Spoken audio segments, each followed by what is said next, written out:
सो हम यहाँ पर करने वाले हैं वीन वैक्स। इसको ब्राज़ीलियन वैक्स भी कहते हैं, हार्ड वैक्स भी कहते हैं। तो हमको जितनी क्वांटिटी में चाहिए है मैंने उतनी क्वांटिटी में ही ली है। और ये बहुत सारे कलर में आती है, आपने देखी होगी, आपको ऑनलाइन मार्केट में कहीं पर भी मिल जाएगी आपको। फेस के लिए मेरे फेस के लिए बहुत अच्छी है, तो मैं फेस पे यही करती हूँ। तो इसीलिए जब आप फेस पर वैक्स कर रहे हो तो मैंने एक हीटर में वैक्स को रख दिया है गर्म करने के लिए। इतनी देर में अब मैं अपने क्लाइंट को रेडी कर लूँगी। तो पहले आपको इस तरीके से उनके कपड़ों के ऊपर टॉवल डाल देना है, और जिस पोर्शन पे आप वैक्स कर रहे हो फेस, अगर आप पूरे फेस पर वैक्स कर रहे हो तो पूरे फेस पर आप पाउडर लगा लीजिए। और अगर आप कम एरिया में कर रहे हो तो आप कम एरिया में लगा लीजिए।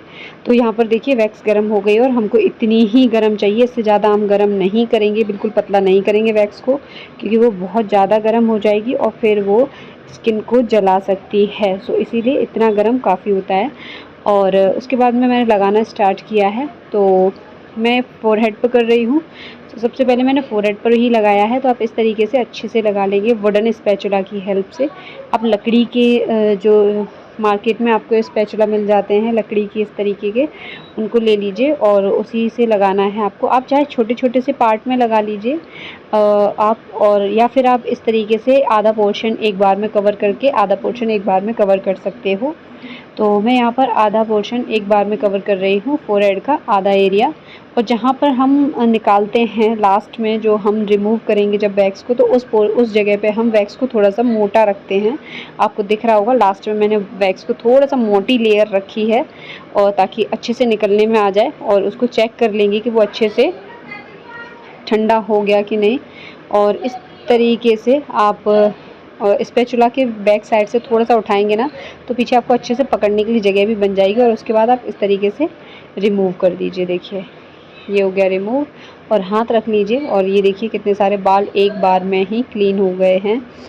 और अब अगर आपको दो बाल दिख रहे हों, और अगर बाई चांस, तो आप एक बार और लगा लीजिए अगर दिख रहे हों बाल तो। और अगर नहीं दिख रहे हैं तो आपको वापस से लगाने की ज़रूरत नहीं पड़ेगी।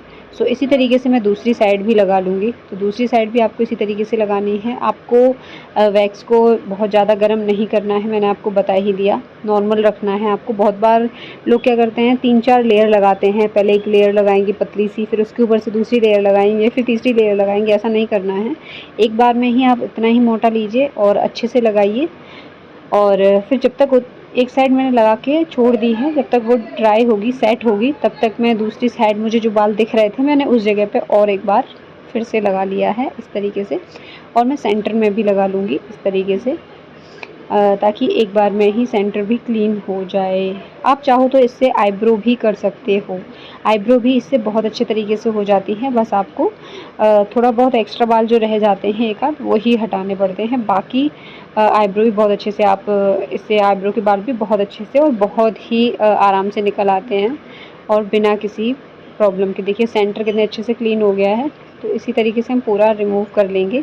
और यहाँ पर फोरहेड हो गया है डन। अब फोरहेड पे हमें नहीं करना पड़ेगा, क्योंकि अभी बिल्कुल अच्छे से फोरहेड के सारे बाल क्लीन हो गए हैं।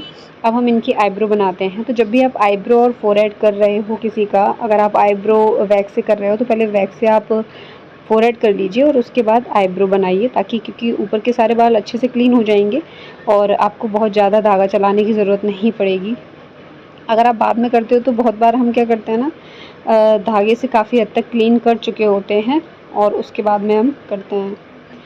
सो अब मैं आईब्रो बना रही हूँ। आईब्रो आप देख लीजिए मैं किस तरीके से बना रही हूँ। सो स्टार्टिंग से मैंने बस हल्का मोटा ही रखा है आईब्रो को, ताकि बाद में मैं कस्टमर के अकॉर्डिंग आईब्रो को मोटा पतला जो भी है वो कर सकूँ। इनकी काफ़ी अच्छी घनी मोटी आईब्रो है, तो उसी तरीके से मैंने बनाया है। और इनके आईब्रो पे जो आँखों पे नीचे पलकों पे चोट का निशान भी है, तो आपको वो भी थोड़ा सा सही से बनाना है, उस जगह की स्किन आने का भी डर रहता है।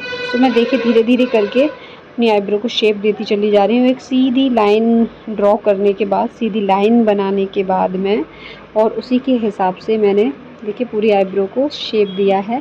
नीचे की साइड से, मतलब आईब्रो के जो लास्ट में पीछे की साइड से मैं ज़्यादा बाल नहीं निकालूंगी, कोई भी लेंथ कम नहीं करूँगी मैं बिल्कुल भी। अगर लेंथ कम कर देते हैं, पीछे से बाल निकाल देते हैं ना, तो आईब्रो छोटी दिखाई देने लगती है।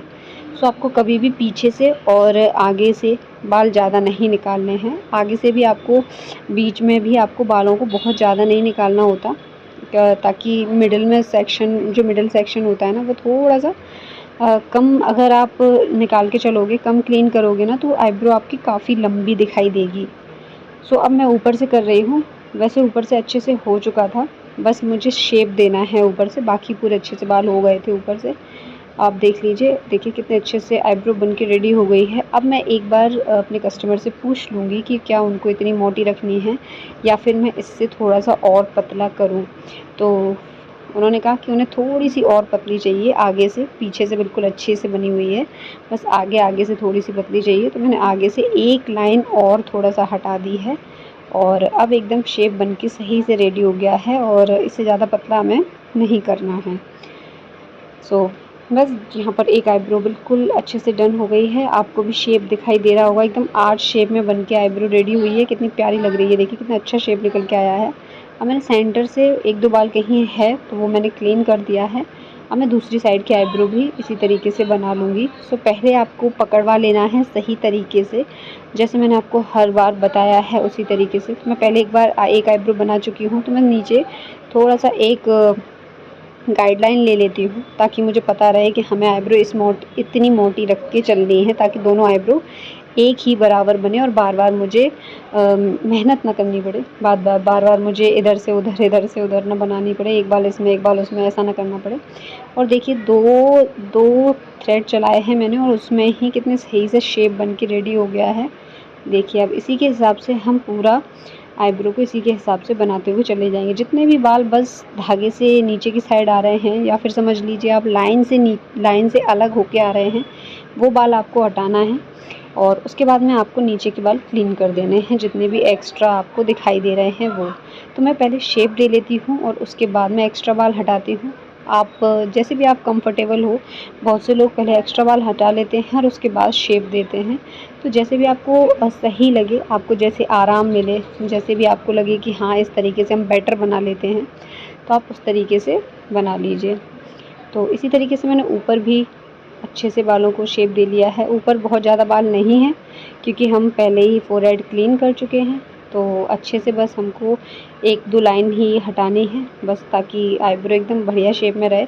अभी आईब्रो पूरी शेप में देखिए सही से आ गई है। बस आपको आगे से थोड़ी मोटी लग रही होगी, तो हम आगे से थोड़ा सा बाल और हटाएंगे, पर पहले हम पीछे की साइड से हटा लेते हैं उसके बाद में। सो यहाँ पर जब भी आप पीछे की साइड आप काम करते हो इस सेक्शन पे, तो फिर आपको इस तरीके से पकड़वा लेना है। मुझे नीचे और एक आध बाल दिखाई दे रहा था, तो मैंने वो भी हटा दिया, इस तरीके से निकाल दिया है धागे से। मैं ऊपर की साइड अच्छे से क्लीन कर लूँगी, ताकि ऊपर कोई बाल ना रहे। इस तरीके से देखिए, अब मैं एक बार चेक कर लूँगी अच्छे तरीके से। अगर मुझे दोनों आईब्रो में कोई डिफरेंस दिखाई दे रहा होगा, तो मैं एक बार और पूरा क्लीन कर लूँगी सही से। और आगे से मुझे थोड़ी सी मोटी दिख रही थी, मैं एक दो बाल और हटाया था। बाकी पूरा शेप एकदम बन के रेडी हो गया है। दोनों साइड की आईब्रो बिल्कुल परफेक्टली बनी है। उसके बाद में हम हल्का सा, आप कोकोनट ऑयल ले लीजिए, पोस्ट जेल ले सकते हैं, उसको भी लगा सकते हैं। उससे जो वैक्स कहीं कहीं रह जाती है वो भी अच्छे से रिमूव हो जाती है। तो आप जैसे भी कंफर्टेबल हो वो ले लीजिए। तो आपको वीडियो अच्छा लगा हो, समझ में आया हो और लगा हो कि आपको चैनल को सब्सक्राइब करना चाहिए, तो प्लीज़ चैनल को सब्सक्राइब ज़रूर कीजिएगा, कमेंट कीजिएगा और लाइक कीजिएगा। बाय, राधे राधे।